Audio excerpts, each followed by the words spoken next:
Today, let's talk about defensiveness.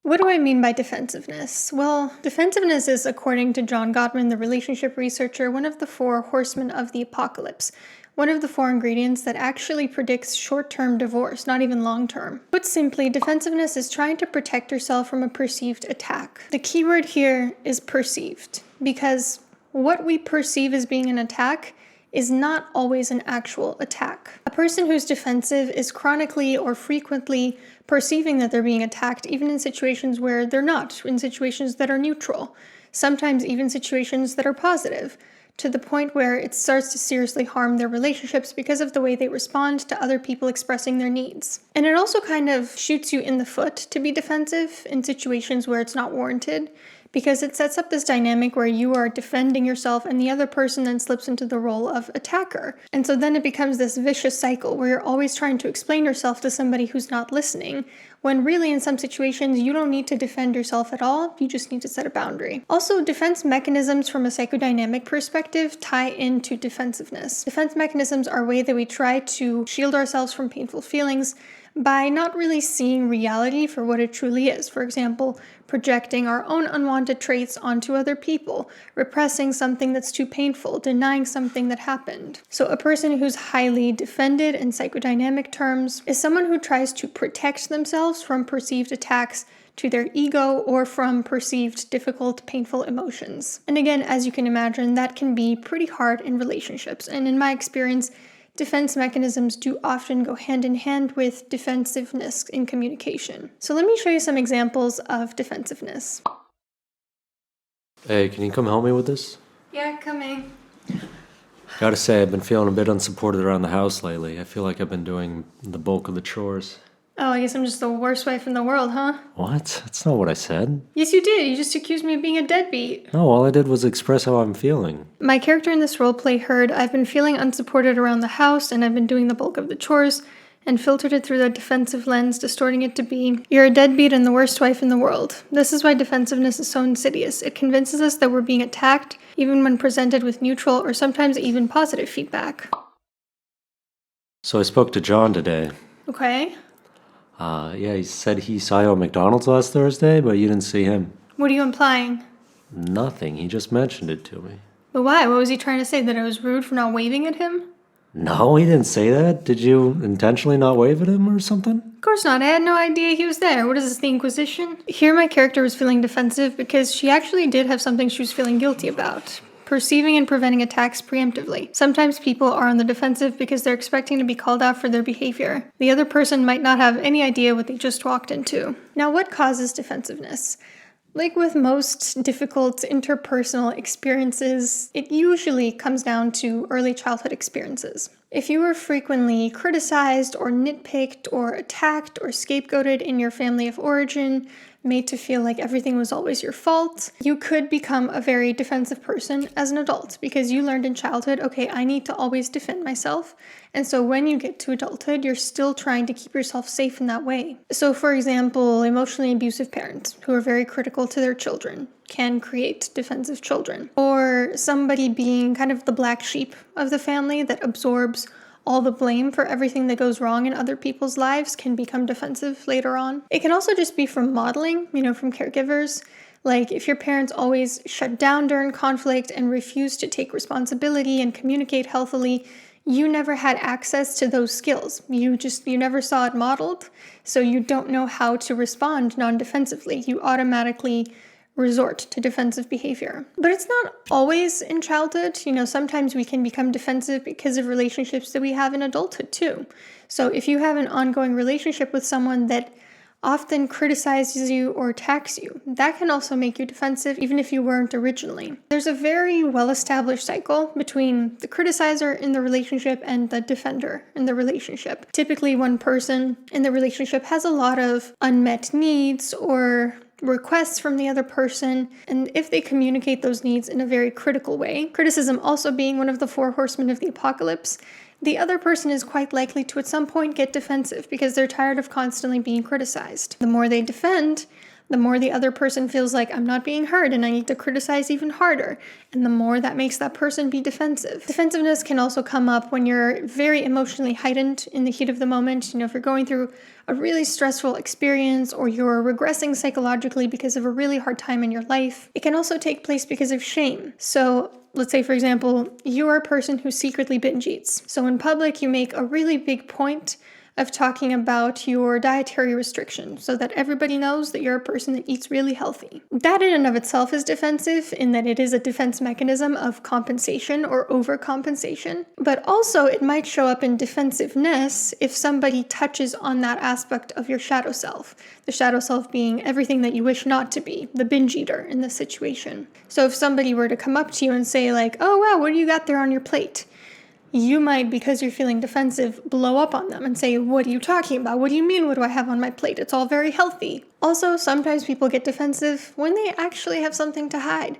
Have you ever noticed how oftentimes people who are cheating on their partners will very angrily blow up when they're questioned about their whereabouts or their fidelity is called into question? And defensiveness can also, in some extreme cases, though certainly not always, be a big component of mental health diagnoses like paranoid personality disorder or other paranoia-based, let's say, psychotic disorders, or something in the more cluster B range like narcissistic personality disorder or borderline personality disorder. Basically, it can be a component of any type of disorder where the gist of it is other people are out to get me or other people are going to hurt me and I need to protect myself. Defensiveness ultimately comes down to a cognitive distortion. If a person receives negative feedback, even if it's very constructive, neutral, respectful, if they're defensive, they're going to perceive it as a personal attack on their global character.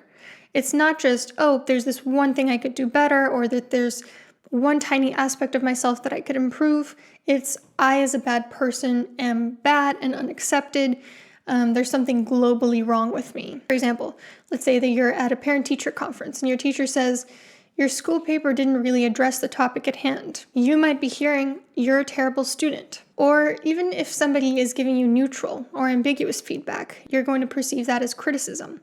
So for example, if somebody says, wow, your dress is so unique.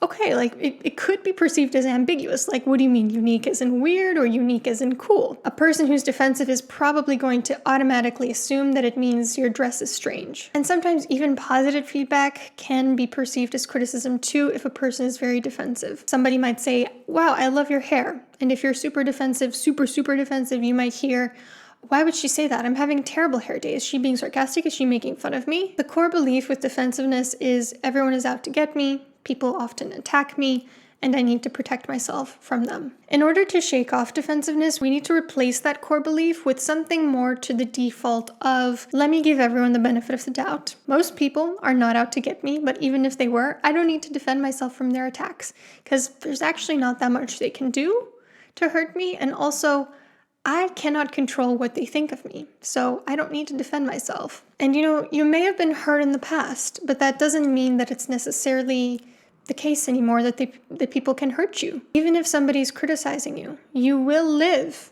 even if they think less positively towards you. And if someone is being aggressive, trust yourself that you're going to be able to stand up for yourself when that actually happens. You don't need to constantly go through life predicting oncoming threats and then being preemptively way too hastily defensive when it's not necessary. In relationships, it's really important to notice the signs that you're getting defensive before you actually become defensive and start shutting down. Because once a person's feeling defensive, that can really lead to another horseman of the apocalypse, which is stonewalling. When you sort of retreat inwards, you stop engaging with the conversation, maybe giving the silent treatment. Common signs that you're getting defensive are you stopped listening to the other person and you're already thinking about how to justify your point of view, right? The other person is talking at you, telling you their needs, expressing themselves, and you're automatically thinking, oh, that one thing they said, that's not completely true. I'm going to correct that. Also, if you notice that you've started turning off your empathy for the other person's feelings because you're feeling attacked. When we feel attacked by people, we default to anger, and typically anger results in less empathy because in that moment, our survival preservation mechanism is saying we need to be safe. It doesn't matter what other people are feeling. Also, you might feel the urge to accuse the other person of something or sort of blame shifting or deflecting. And you might notice certain go-to bodily sensations associated with defensiveness, whether it be tightness in your chest or in your stomach, heart beating faster, blood pressure rising, eyes getting blurry, whatever it is for you specifically. It varies from person to person, but it is important to start noticing those signs for yourself so that when you become mindful of those bodily sensations, it's a sign to press pause, reflect, and be very mindful and intentional with how you want to respond. So in those moments, you really want to just slow down. Give yourself time to, first of all, recognize that you're feeling defensive, and secondly, be intentional about responding more constructively. And once you've identified, okay, I'm getting defensive here, get curious about it. Every emotion is there for a reason. It's there to communicate something to you. Why am I feeling defensive right now? Has this person actually accused me of anything? Am I experiencing an emotional flashback to different times in my life when I was blamed for something that wasn't my fault, for instance? Or is it possible that they've actually touched on a painful trigger? Maybe they have a point. Maybe there's some aspect of my shadow self that's getting activated right now. Let's say that somebody accuses you of doing subpar work on a job project. You know deep down you could have put more effort into it if you're really being honest with yourself.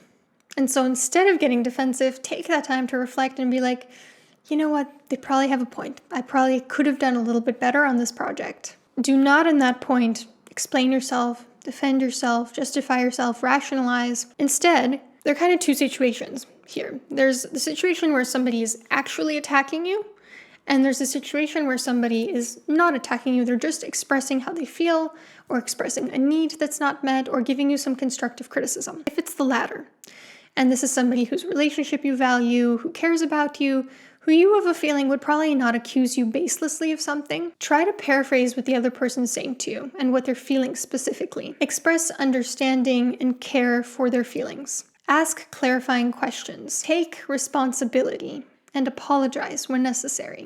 Genuinely concede, yeah, I could have done more of this or I shouldn't have done that. Let me show you an example of how this shows up in that same role play as before. Can you come here and help me with this? Okay, coming. I gotta say, I've been feeling a bit unsupported around the house lately. I notice I've been doing a bulk of the chores. Uh-oh, I'm starting to feel defensive. My chest just got tight and I notice I immediately want to respond with all the ways in which I do help out around the house.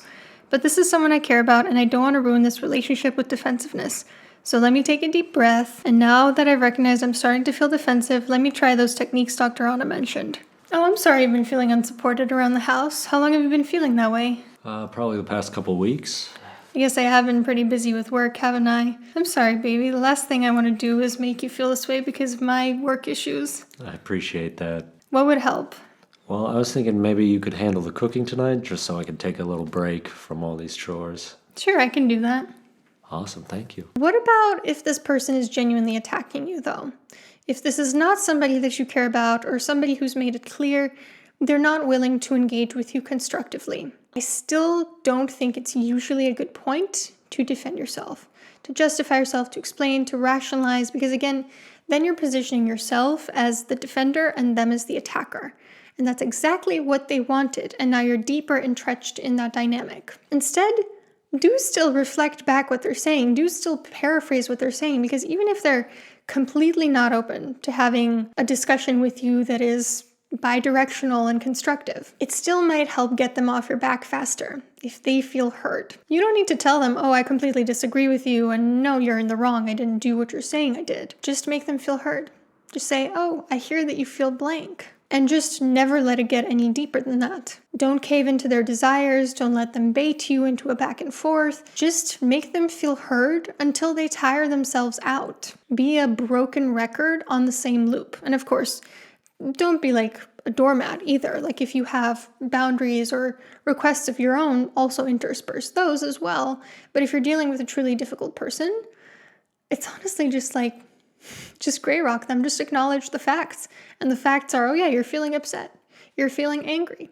So the role play I'm going to show you for this one is one that I've seen time and time again play out, especially in work settings. It's not a great way to behave. I would not recommend doing what I do in this role play. But I think we can learn a lot about how to non-defensively deal with someone when we have no intention of actually listening to them by using an example like this. So let me show you what I mean. Hey, Miss Underpaying Boss, I wanted to tell you I'm not happy with my current compensation. I can barely afford to live in this city. I'm putting in over 48 hours a week into this job. This is really not working for me. I could be defensive here, I could perceive it as an attack, but instead I'm going to play it savvy because I'm a bad person who doesn't care about the quality of life of her employees. I hear you, it can be really tough with the workload we've been having here. I just want to let you know that I appreciate all the work you're putting in, and this is a subject upper management has been discussing extensively behind the scenes. Okay, but are you gonna do anything about it? The well-being of our employees is something we value very deeply. I've made a note of your concerns here, and I'll be sure to advocate for you in the future. So when can I hear something about this? Unfortunately, I can't give a specific date, but I can assure you that this issue is being prioritized and will continue to be troubleshooted in the future. All right, I'm looking forward to the change, I guess. So there we have it, you guys. I hope that this video was helpful in better understanding if you're a person who tends to get defensive and how to sort of move forward from this. If you have any thoughts, I'd love to read those in the comments down below, and I'll see you soon.